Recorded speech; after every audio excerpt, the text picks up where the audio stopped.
കുറെ ആയിട്ട് ഞാൻ തന്നെയല്ല വീട്ടിൽ മുട്ടക്കറി ഉണ്ടാക്കാറ്. വിൻചേട്ടൻ്റെ ആ ഒരു സ്പെഷ്യൽ മുട്ടക്കറി കുറെ കണ്ടിട്ട് ഞാൻ മിസ് ചെയ്യണു. അപ്പൊ വിൻചേട്ടനെ കണ്ടപ്പോൾ എനിക്കൊരു മടി, അങ്ങനെ ഇതേ വിൻചേട്ടനെ കൊണ്ട് മുട്ടക്കറി ഉണ്ടാക്കിക്കുകയാണ്. ഞാൻ ചെന്നിട്ട് പെട്ടെന്ന് ഇത് എഗ്ഗ് ബോയിൽ ചെയ്യാൻ വേണ്ടിയിട്ട് വെച്ചിട്ടുണ്ട്. ഇതിന് വേഗം ആയിക്കോളൂ കേട്ടോ, ഒരു 5 മിനിറ്റ് തികച്ച് വേണ്ടാട്ടാ.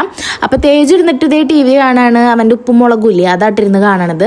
പിന്നെ ഞാൻ ചപ്പാത്തി ഉണ്ടാക്കാട്ടെ, വിൻചേട്ടൻ എന്തായാലും കറി ഉണ്ടാക്കുകയാണല്ലോ. അപ്പൊ ഞാൻ അപ്പുറത്ത് ചപ്പാത്തി ഉണ്ടാക്കാം. അപ്പൊ ഒറ്റയടിക്ക് പണികളൊക്കെ തീർക്കാമെന്ന് വിചാരിച്ചിട്ട് ഞാൻ അപ്പുറത്ത് ഇതേ ചപ്പാത്തി ചുട്ടുകൊണ്ടിരിക്കുകയാണ്. അതിന്റെ ഇടയ്ക്ക് വിൻചേട്ടന്റെ റെസിപ്പി ഒന്ന് കോപ്പി അടിക്കണോണ്ട് കേട്ടാ. എപ്പോഴും ഞാൻ വെക്കണ മുട്ടക്കറിയൊക്കെ എനിക്ക് കൂടുതൽ ഇഷ്ടം വിൻചേട്ടൻ വെക്കണതാണ്. എന്തോ ഇതിനൊരു പ്രത്യേക ടേസ്റ്റ് എനിക്ക് തോന്നാറുണ്ട് കേട്ടോ.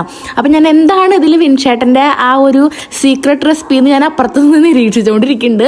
പ്രത്യേകിച്ച് റെസിപ്പി ഒന്നും തോന്നിയില്ല, കാരണം നമ്മൾ ഇടുന്ന പോലെ തന്നെ പൊടികളും കാര്യങ്ങളൊക്കെ ഇടുന്നുണ്ട്. പിന്നെ ഞാനിതിൽ കണ്ടുപിടിച്ച വ്യത്യാസം എന്താണെന്ന് വെച്ചാൽ, ഞാൻ സബോളയും അതുപോലെ തന്നെ തക്കാളിയൊക്കെ ഉണ്ടല്ലോ നല്ലോണം വയറ്റി പച്ചച്ചോയ വിടണ വരെ എടുക്കാറുണ്ട്. പക്ഷെ വിൻചേട്ടൻ ഓവറായിട്ട് വയറ്റിയിട്ടില്ല കേട്ടോ. പിന്നെ ശ്രദ്ധിച്ചൊരു കാര്യം എന്ന് പറയുന്നത്, നമ്മുടെ പച്ചമുളകില്ലേ അത് സബോളയുടെ കൂടെ ഇട്ടിരിക്കുന്നത്. ആദ്യം ഉള്ളി മാത്രം കുറച്ച് ഉപ്പിട്ടിട്ട് വയറ്റി എടുക്കുന്നുണ്ട് കേട്ടോ. അതിന് ശേഷമാണ് നമ്മുടെ പച്ചമുളക് ഇട്ടിരിക്കുന്നത്, പച്ചമുളകും വെളുത്തുള്ളിയും ഒക്കെ. പിന്നെ ലാസ്റ്റാണ് കറിവേപ്പില ഇട്ടിരിക്കുന്നത് കേട്ടോ. പിന്നെ പൊടികൾ എന്തോ കുറവുണ്ടെന്നും പറഞ്ഞിട്ട് ഇതേ കുറച്ചും കൂടി ഇടുന്നുണ്ട് കേട്ടോ എരിവിന് വേണ്ടിയിട്ട്. പിന്നെ ഇതേ നെയ്യൊക്കെ എടുത്ത് ഇടുന്നുണ്ട്. ഇതാണോ ആ സീക്രട്ട് റെസിപ്പിയുടെ ആ ഒരു സീക്രട്ട് സാധനം. അപ്പോൾ എന്തായാലും നെയ്യ് എന്തിനാ ഇട്ട് ചോദിച്ചാൽ അറിയില്ല കേട്ടോ. സംഭവം ടേസ്റ്റ് ഉണ്ടായിരുന്നു, നെയ്യിൻ്റെ കുത്തുന്നില്ലായിട്ടൊരു പൊടി ഇട്ടിട്ടുള്ളൂ. ചിലപ്പോൾ എന്നെ വെറുതെ എൻ്റെ കണ്ണ് പൊടി ഇടാൻ വേണ്ടിയിട്ട് കാട്ടിയതായിരിക്കും നെയ്യ് ഇടുന്നത്.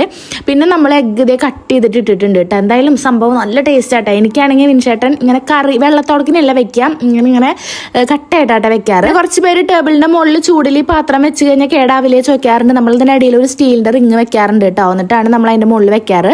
അങ്ങനെ ഇതേ ഞാൻ ചോറ് എടുത്തോട്ടെ, എനിക്ക് ചോറ് നിർബന്ധമാണ് കേട്ടോ ഈ മുട്ടക്കറി ഉണ്ടെങ്കിൽ. ഇനിയിപ്പോൾ ഇതിലൊഴിച്ച നെയ്യാണോ ഇതിൻ്റെ ഒരു ടേസ്റ്റ് വ്യത്യാസം തരുന്നത് എനിക്ക് എന്തായാലും അറിയില്ല. എന്തായാലും എനിക്ക് ഭയങ്കര ഇഷ്ടമായിട്ട് ഈ ഒരു വിൻചേട്ടൻ ഉണ്ടാക്കണ മുട്ടക്കറി.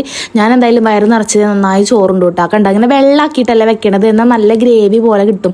ഞാൻ അങ്ങനെ പറയുന്നുണ്ടോ അയ്യോ എന്തൊരു ടേസ്റ്റാന്ന് പറഞ്ഞിട്ടാണ് ഞാൻ ഈ മുഖത്ത് കൈ വെക്കണത്. തേജുവിനും ഭയങ്കര ഇഷ്ടമായിട്ട് കേട്ടോ. തേജും കഴിച്ചിട്ടുണ്ട്.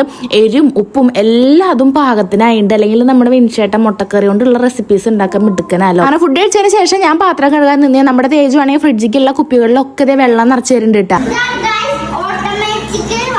ഓട്ടോമാറ്റിക് വെള്ളോ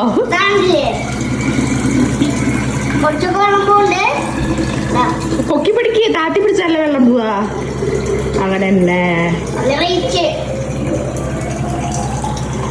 പിന്നെ ഇടയ്ക്ക് മാത്രം തോന്നുന്ന ഒരു സ്കിൻ കെയർ ആണ് കേട്ടോ ഇത്. അപ്പം എന്തായാലും അടുത്ത വീഡിയോയിൽ കാണാവേ. ബൈ.